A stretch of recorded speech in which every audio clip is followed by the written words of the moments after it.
Hi guys, it's Brianna from Red Lips and Nails blog, and I'm here with my husband, Eric, to bring you your second ever Money Management Monday.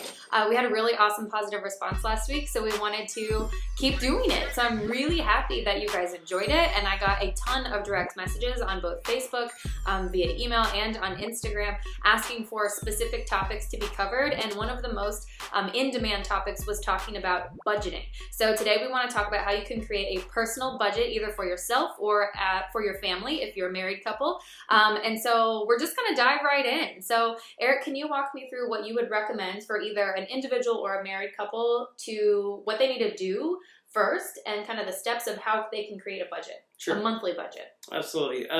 First off, I want to thank all my fans out there.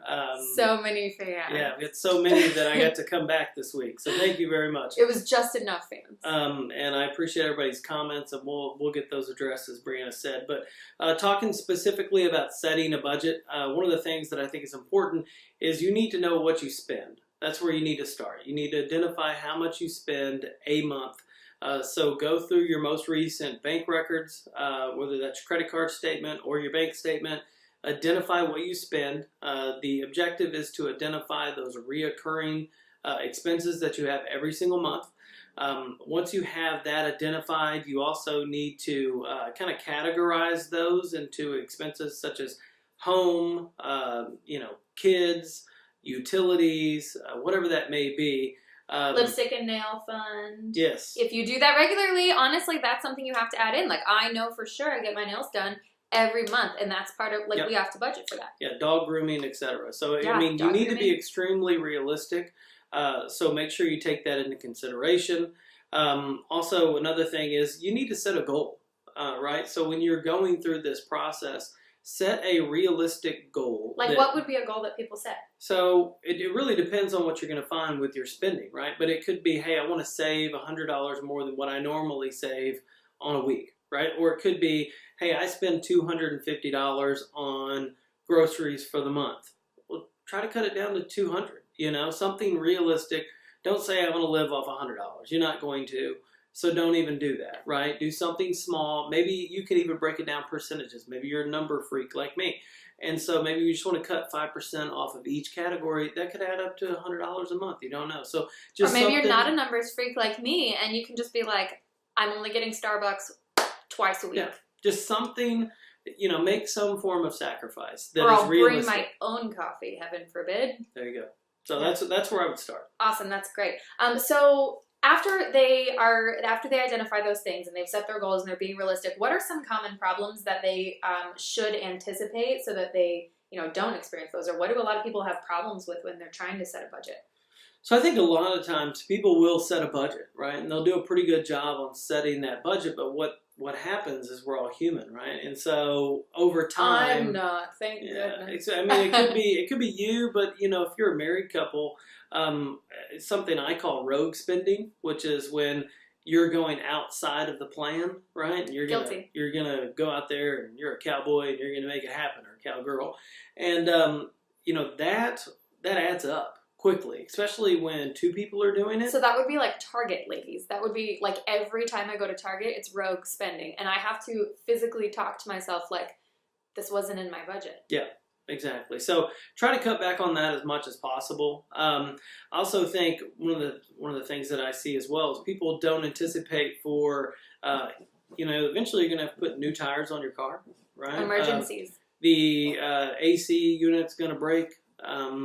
Something's going to happen, right? His sister-in-law just had the glass shatter on her oven, and that wasn't under warranty, so that's an emergency. Things happen. So those emergency purchases, you need to make sure that you at least build into your budget. If that stuff happens, just try to anticipate it. I also think another thing that'll happen, say you set up a plan where you want to put 10% of your income into savings. Well, if that emergency happens, ideally, you shouldn't be stealing from your savings. Your savings is there to meet your financial goals. Gotta be disciplined, guys. That's like that's the hardest thing for me is when we started dating, I'm like, we have all this money in savings. Like, pull it out. If I gotta get new tires, pull it out of savings. And then next month we'll put money into savings. And Eric's like, you don't touch your savings. Yeah. You don't touch your savings. Your savings is there to be your savings, right? So if you can't touch your savings, then what do? You have to absorb it. the budget that you have anticipated, you're going to hopefully build an amount into your monthly budget for something like this. It may not be enough to cover it, but you'll just have to cut back. Like if you did anticipate you really wanted your Starbucks, well, you need to take your coffee. Starbucks goes and new tires get put on your car. Exactly. So just make sure that if you're going to have that emergency cost in that month, that you absorb it from other areas and you don't necessarily use your savings. In the budget. Yeah, because one of the stats that I find just so crazy is 85% of America doesn't have at least $10,000 in savings. Well, there's a reason for that. 85% of America does not have $10,000 in savings, and $10,000 you can blow through $10,000 quickly if you have some medical expenses. Yeah, medical is the fastest thing that'll rack that up. So yeah. And lastly, I think most importantly is there's no follow up. Nobody monitors. Say you set this up and you utilize the system or you jot everything down. People just don't hold themselves accountable to their plan, or they just kind of forget about it, Like New Year's resolutions. Yes, you can't do that. The fact of the matter is if you want to live a certain lifestyle financially, then you have to stay on top of it. And it's not always fun, and it's not always glamorous, and it's not always pretty, and sometimes you see your friends going on vacations and brunching it up every Sunday, but you just flat out can't do that if it's not in your budget. Like, you just have to be disciplined, and it kind of sucks sometimes, but it's necessary. Yeah. So for those people who are then setting a budget and they're identifying the problems and they're being proactive, what are some tools and resources that they can use to help manage and follow up on their budget? Absolutely. So you can write it down. You want to go old school, write it down on I write things down. A pen and piece of paper. You can do that. There's Excel. If you're comfortable with Microsoft Excel, it'll take some of the math out of there. You could probably even download a couple of templates. There's some awesome templates on Excel. Crazy stuff. Absolutely. And put in a plug for our church, Prestonwood Baptist Church. They have a financial section. They have some spreadsheets in there that you could download, do it that way. There's also I'm going to link those on my blog, by the way. We'll talk about that at the end. Yeah, there's a couple of different platforms you could utilize. QuickBooks.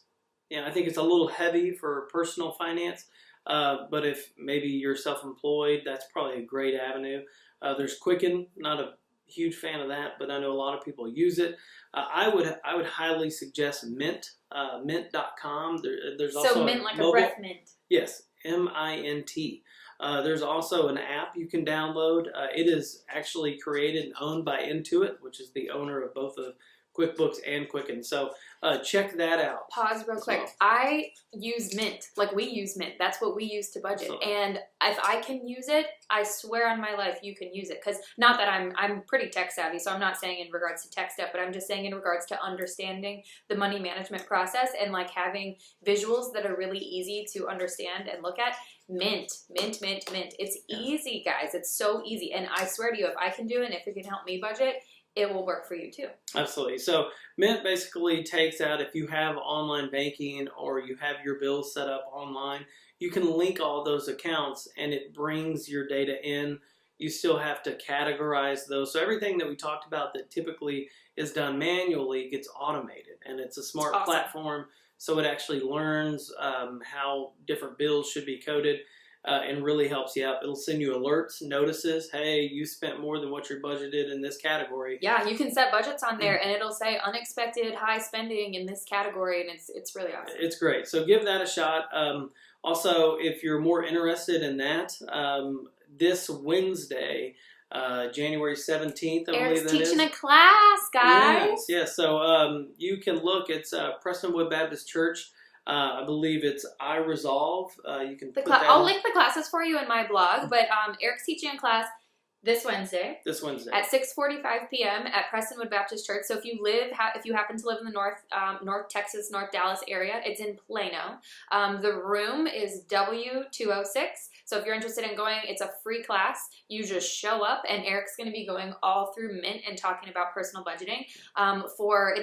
It's a young married, or just anybody can come to it, but it's specifically geared towards young married couples or people who are going to be getting married and talking about finances with them. Absolutely. I do have to sign up for that. I feel like they wouldn't turn you away. So, I mean, Try I would to sign recommend up. signing up, Yeah, but try to if you sign up. don't, then just, I mean, they're going to be like, hey, come sit down. Yeah. So, they would love to have you. I know they would. So, I think that's what we have It's a for you wrap. today. I'll see you week 3. if I We're get to come really back. excited about sharing this information with you guys. If you have additional suggestions for what you want us to talk about, please tell me. Otherwise, we will see you next week. Have a great Bye.